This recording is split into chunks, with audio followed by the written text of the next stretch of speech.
Hey guys, happy Monday. We're here to discuss today's SpaceX as the infrastructure. Every generation has had one infrastructure moment before that separated what was possible before and what was possible after. This is ours right now.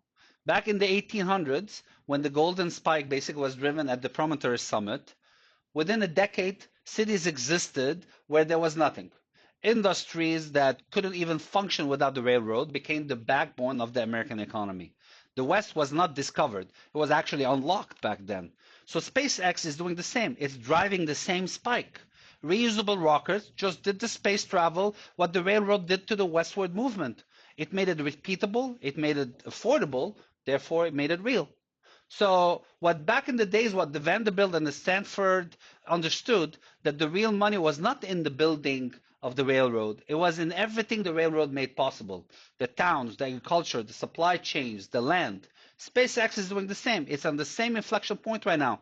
Starlink is the telegraph wire running alongside the tracks. Starship is the locomotive. And what comes next is lunar industry, asteroid resources, permanent human presence beyond Earth. That's the West, wide open, largely unclaimed, and now finally reachable. Every generational wealth creation story has had one of these moments underneath it, a moment where the map genuinely expanded.